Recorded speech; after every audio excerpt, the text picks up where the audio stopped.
Hello, hello, hello. So, absolute dominance, absolute control and absolute dominance. और जैसे जैसे ये सीरीज आगे आगे आगे जा रही है और अपने इख्तिताम पे पहुंच रही है, इंडिया भी वही वाला इंडिया निखर के आ रहा है सामने, निकल के वही वाला इंडिया के जो कि हमने देखा है over the years. India is too strong at home.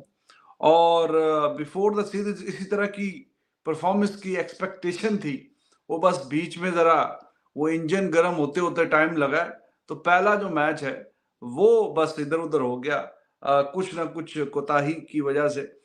वरना तो देखिए अब परफॉर्मेंस आपके सामने ही है, कोई सूरत हाल ही नहीं है इंग्लैंड की। विकेटलेस सेशन, दोनों Rohit Sharma and Shubman Gill they have completed their centuries और लीड भी इंडिया ने ले ली है और अभी सिर्फ एक ही विकेट गिरी है। कल अगर आपको याद हो तो मैंने आपसे एक बात की थी कि अच्छा होता कि अगर जायसवाल भी थोड़ा सा अपने नर्व्स पे कंट्रोल करके खेलता और 100 कर जाता, क्योंकि I I think there could be an opportunity कि शायद कि इस मैच में दूसरी बार उसको बारी करने की जरूरत ही महसूस ना हो और दूसरी बार उसकी बारी आई ही नहीं। तो वो अक्लमंदों के लिए यही बात मैं कर रहा था कि इंडिया इतने रन्स कर जाए कि दूसरी बारी इनको जरूरत ही ना पड़े और आराम सुकून से ये एक इनिंग से ये मैच जीत सकते हैं। तो अभी देखिए बिल्कुल वैसी ही सूरत हाल हो गई है और विकेट लेस सेशन रहा है। एब्सोल्युटली एब्सोल्युटली कंप्लीट डोमिनेंस इसी को बोलते हैं। और कल भी आपसे एक बात की थी कि जिस तरह इंग्लैंड की विकेटें गिरी हैं, ताश के पत्तों की तरह बिखर गई हैं। 175 पे 3 आउट और 183 पे 8 आउट। तो इतना भी खतरनाक पिच नहीं हो गया कि पिच जी बहुत ही खतरनाक हो गया और यहाँ पे बैटिंग करना बिल्कुल भी जैसे कि आसान ही नहीं है। तो ये आप देखेंगे कि जब इंडिया बैटिंग करेगा यही पिच होगी और आप देखेंगे कि वो बिल्कुल आराम सुकून से बैटिंग करेंगे। पहले 2 दिन की पिच रिपोर्ट में भी हमने आपसे यही कहा था कि इस पहले 2 दिन पिच वैसे ही बिहेव करेगी कि जैसे इंडिया की आमतौर पे कन्वेंशनल तरीके से पिचेस बिहेव करती हैं। 1 2 1.5 2 दिन अच्छे रन आएंगे, यहाँ पे गेंद अच्छा बल्ले पे आएगा, मतलब इतनी ट्रबल नहीं होगी। और तीसरे दिन फिर चौथे दिन कन्वेंशनल पिच है, फिर जाके it will become difficult difficult and more difficult to bat on it. तो इंग्लैंड ने they did not do justice with themselves, toss भी जीता। अब ये बात भी है कि जी इंडिया की पिचेस पे टॉस जीते तो अब मैच जीते। हम इस सीरीज का ये दूसरा मैच है कि जिसमें इंडिया टॉस हारा है, लेकिन अब परफॉर्मेंस आपके सामने है। और ये बात शुरू हो गई थी कि जी पहले 3 मैचेस में यही हुआ कि जिसने टॉस जीता उसने मैच जीता। फिर ये बात भी खत्म हो गई कि जी अब टॉस भी तो अब इंग्लैंड जीत रहा है, लेकिन उसके बावजूद भी इस तरह की सूरत हाल में है। तो इससे बेहतरीन परफॉर्मेंस और आप क्या एक्सपेक्ट करेंगे? अभी तो उन दोस्तों पे हंसी आ रही है कि जो 5-0 इन फेवर ऑफ इंग्लैंड कह रहे थे, तो अब रिजल्ट आपके सामने ही है। 5-0 इन फेवर ऑफ इंग्लैंड होगा, कमाल ही है भाई। तो किसी सूरत हाल में नहीं छोड़ा इन्होंने इंग्लैंड को और बैट्सबॉल को। तो मोहसिन अली साहब, हम चाह रहे थे कि 3 सेशन तो बैटिंग करनी चाहिए इंडिया को, और ये तो माशाल्लाह पहला सेशन ऐसा आया कि इंग्लैंड तो बेचारा जैसे जैसे, अब तो वो एक होती है बेइज्जती करना और एक होता है बेइज्जती करके रगड़ना, तो ये तो रगड़ने वाली पोजीशन पे आ गया काम। बिस्मिल्लाहिर्रहमानिर्रहीम, अस्सलाम वालेकुम, सुप्रभात, सुबह खैर, गुड मॉर्निंग, सत श्री अकाल, नमस्कार। पहले तो हमारे तमाम इंडियन दोस्तों को हैप्पी महाशिवरात्रि। आज लॉर्ड शिवा का ये मना रहे हैं। हिंदुस्तान में जश्न का सा समा है, कई लोग व्रत रखते हैं, दिए जलाते हैं, तो इनको बहुत बहुत मुबारक हो। रिजवान साहब देखें, 10वीं इनिंग्स है। अब ये मेरे ख्याल है 100 एंड ऑड में इसकी कोई 11 इंटरनेशनल 100 आ गए हैं। 10 इनिंग्स हो गई है गिल की मुसलसल। अब टेस्ट क्रिकेट की तरफ आते हैं और देखिए हर इनिंग्स के बाद इसका जो एतमाद है रेड बॉल का वो बहाल होता जा रहा है। बहुत सारे मैं तो आज भी यही कहूंगा कि ये थोड़ा सा T20 के ऊपर ध्यान कम करे। इस जैसा प्लेयर शायद ही फिर दोबारा दुनिया क्रिकेट को नजर आए, हिंदुस्तान की तो बात ना करें। अब आ जाए आप, मैंने गिल की इसलिए बात की है, बच्चा है, तो पहले आप अब बात करें आप रोहित शर्मा की। देखें, long not too long ago, hardly 30 days, 20 days, 15 days back, 20 days back, people were writing off Mr. Rohit Sharma. Everybody was bashing कि ये खत्म हो गया, कब आएंगे बल्ले से रन, कप्तानी ऐसे तो नहीं मिलती, कप्तानी का क्या फायदा है। तो भाईजान दूसरा 100 ले लीजिए, 50 भी आ चुका है। अब आप बताइए कि कप्तानी का प्रेशर है। और देखिए, एक बात मैंने कल भी की थी कि इररिस्पेक्टिव ऑफ टुडेज रिजल्ट, बार बार कर रहा हूं, 2021 में जब हम छत पे से आपके घर की बना रहे थे, अपने लॉन से आपके बना रहे थे या स्टूडियो से बना रहे थे, मैंने आपको उस वक्त भी कहा था टॉस की अहमियत का। उस वक्त, हालांकि उस वक्त रैंक टर्नर बना रहा था इंडिया, फायदा होगा कि अगर आप स्कोर बोर्ड पे अच्छे रन डालेंगे। अब आज देखिए 129 रन आए हैं 30 ओवरों में, 129 रन, 46 रन की लीड हो गई है, 160 रन की पार्टनरशिप है, 160 रन की पार्टनरशिप है, और bulk of scoring is done by mister Gill. Mister Gill, जिस तरह वुड को मारा और एंडरसन को छक्का, हालांकि एंडरसन के ओवरऑल अभी भी बड़े रिस्पेक्टेबल है अपना फिगर्स, लेकिन वुड क्या देखे, टेस्ट मैच देख रहे हैं, वनडे देख रहे हैं, 7 रन की औसत से शायद वुड कभी ना दे वनडे में, और वो 6.25 से भी ऊपर की औसत से टेस्ट में चौके पे चौके छक्के पड़ रहे हैं। बशीर साहब आ रहे हैं, मार खा रहे हैं, जो आ रहा है, जो इनके हथे चढ़ रहा है। रिजवान साहब, हालत ये है इंग्लैंड की कि वो कह रहे हैं 1000 लेने 1000 रन ले लो, 800 लेने 800 लो, हमारी जान छोड़ो। मैं आपको सही बता रहा हूं, बॉडी लैंग्वेज जो है ये इतनी खौफनाक हद तक गिरा दी है, इन्होंने तहस नहस कर दिया। एंड यू नेवर नो, कहीं बेन स्टोक्स कहे जी के I retire from international cricket. ये बड़ी, हारना कोई कमाल नहीं होता, हारती हैं टीमें, जीतती हैं टीमें, लेकिन ये मोरल डेंटिंग, ये तो इनका खिलाड़ी है भाई। 700 टेस्ट विकेट किसके हैं? तेज गेंदबाज के, वो जिमी एंडरसन के ही हैं। और सारी चीज छोड़ो, हम बात करते हैं कि यार अभी रविचंद्रन अश्विन है, चलो नेथन लियोन है, स्पिनर है, वो भी कितना आगे जा पाएंगे अपने करियर में भाई। 600 650 कितना 800 के पास पहुंचना तो बहुत दूर की बात है भाई अभी भी अश्विन और नेथन लियोन के लिए भी। और बाद में पता नहीं कोई स्पिनर आएगा भी नहीं आएगा उस पास भी, वो भी पेसर का तो इससे डबल हो जाता है ना। आज के टाइम में आप कोई पेसर बता दो जो 700 क्या आप अभी एज ऑफ नाउ 600 500 पहुंच जाए एज ऑफ नाउ। तो मतलब पेसर तो भाई दीपक जैसे आप भी बता रहे थे कि पेसर के लिए डिफिकल्टी यही होती है कि आप जब आप इतने आपने देखा होगा जसप्रीत बुमराह की यहाँ पे एग्जांपल ले लेते हैं, शमी को ले लो, पैट कमिंस को ले लो, मतलब हर किसी के साथ इंजरी का इशू आता है। इशू हर एक फास्ट बॉलर के साथ होता है, बहुत मुश्किल होती है। अब आप शोएब अख्तर को उठा के देख लो, शोएब अख्तर एक टाइम के सबसे खूंखार गेंदबाज, लेकिन उनका लाइफ स्पैन कितना रहा। हमारे यहाँ भी अगर आप देख लोगे, पीछे से भी उठा के देखो, इंडिया से कौन पेसर 100 टेस्ट खेल गया? एग्जैक्टली एक ईशांत शर्मा, जहीर के भी चलो एज ऑलराउंडर थे, वो खेलते थे। जहीर के भी आई थिंक 90-92 ही होंगे, 92 टेस्ट है। इतना नहीं होता ना, आपको बड़ी सी आपके फिटनेस कितना आपका साथ दे रही है, आप कितना जो है मैच रेडी रह पा रहे हो, आपके कंधे। लेकिन भाई आज के टाइम में तो सीरीज छोड़नी पकड़नी भी तो है ना, कि ये सीरीज मैं खेलूंगा, ये सीरीज छोड़ूंगा, और पेसर्स के लिए लॉन्जिविटी की भी बात होती है कि आप कितने अरसे आप देखिए कि वो गेंदबाजी कर रहे हैं 41 इयर्स की एज में as a fast bowler. It's not a normal thing for any bowler. और फिर इनके लिए तो भाई हैट्स ऑफ टू हिम। और coming back to the game, जिस तरह से हम एक्सपेक्ट कर रहे थे कि पहले सेशन में ऑल आउट हो जाएगी, क्योंकि इतना कुछ था नहीं।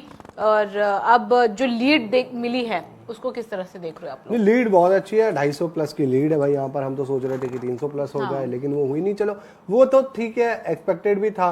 बाकी कुलदीप ने बहुत अच्छा यार वहाँ पे टेम्परामेंट दिखाई, इतनी बॉलें खेली, बुमराह ने पार्टनरशिप कर दी।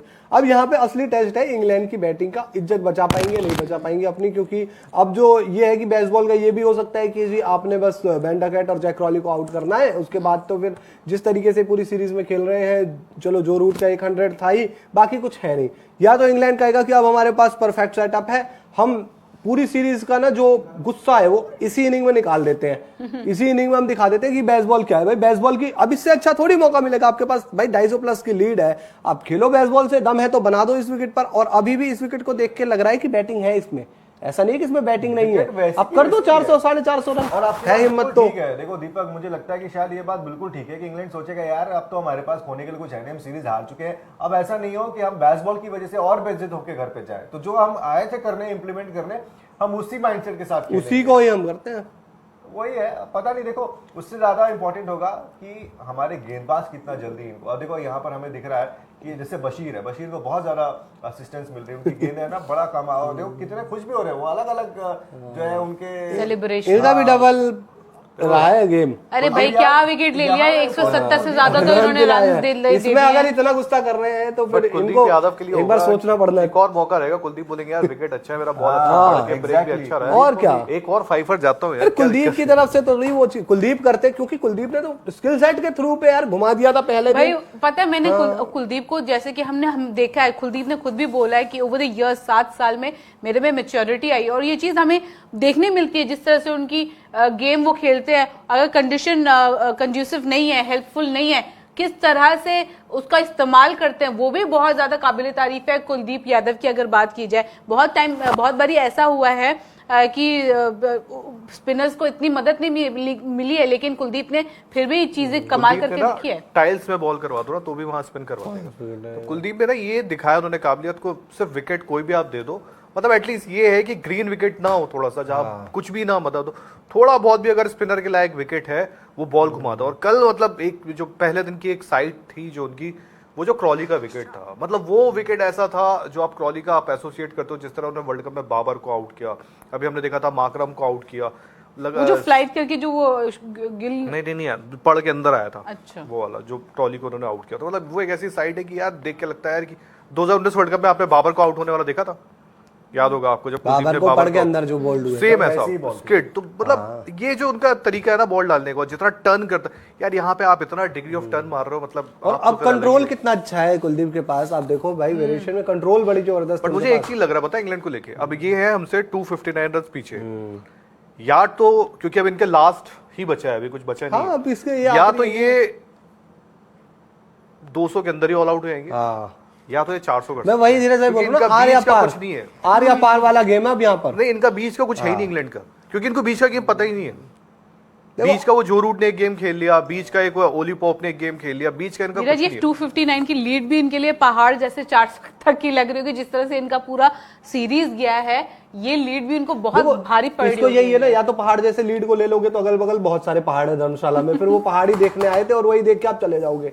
लेकिन बात में ये है कि अगर बेसबॉल जो आप कर रहे हो, बेसबॉल के गाड़ी पर बैठे आए थे इस पूरी सीरीज में, इससे बेहतरीन अपॉर्चुनिटी तो कुछ है नहीं। आप खेलो बेसबॉल, बनाओ रन, इज्जत बचाओ। अगर क्या पता भाई आप 4th इनिंग में इंडिया को 150 प्लस का भी टारगेट देते हो तो बहुत है, अदरवाइज यहाँ पर उनका गेम लग नहीं रहा। हम तो यही उम्मीद कर रहे हैं कि यार इंग्लैंड आज बहुत जल्दी ऑल आउट हो जाएगा। अब जैसे कि यहाँ पे अभी लंच के लिए 1.5 घंटा बाकी है, अब 1.5 घंटे में किस तरह से बेन डकेट और जैक क्रॉली बल्लेबाजी करते हैं, क्योंकि पहले इनिंग में उन्होंने थोड़ी सी मैच्योरिटी दिखाई थी, थोड़ा लंबा खेलने की कोशिश की थी, और उस तरह की मैच्योरिटी की एक्सपेक्टेशंस हम करते हैं इन दोनों से।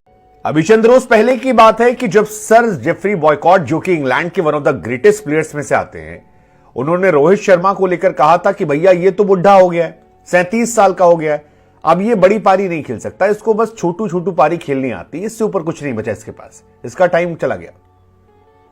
रोहित शर्मा ने शायद उनकी बात को दिल पे ले लिया और बीते 4 मैचेस में 2 मैच में रोहित शर्मा शतक ठोक चुके हैं। I mean 3rd test match, 5th test match में जो शतक आया है वो काबिल तारीफ शतक है। शतक अर्शतक रोहित शर्मा का चले लगा है। हालांकि India versus England 5th test match में इंडिया एक डोमिनेटिंग सिचुएशन में है, जबरदस्त डोमिनेट कर रही है, और इस डोमिनेशन की वजह है शुभमन गिल और रोहित का दिल जीत लेना। भाई दिल जीतने वाली पारी थी, मतलब पहले जायसवाल ने मारा, उसके बाद रोहित और गिल ने शतकीय पार्टनरशिप की, देवदत्त और सरफराज जो हैं वो भी जबरदस्त खेल रहे हैं। लेकिन कुल मिलाकर जिस तरह से रोहित शर्मा ने बल्लेबाजी की है, आप ये कह सकते हैं कि उनका पीक गया नहीं है, क्योंकि 2021 में जब इंग्लैंड की सीरीज हुई थी तब 345 बनाए थे, 21 में जब अगली सीरीज हुई टेस्ट क्रिकेट की तब उन्होंने 368 बनाए थे, लेकिन इस बार टेस्ट सीरीज में 400 प्लस रन वो बना चुके हैं। 48 अपना इंटरनेशनल 100 लगा चुके हैं।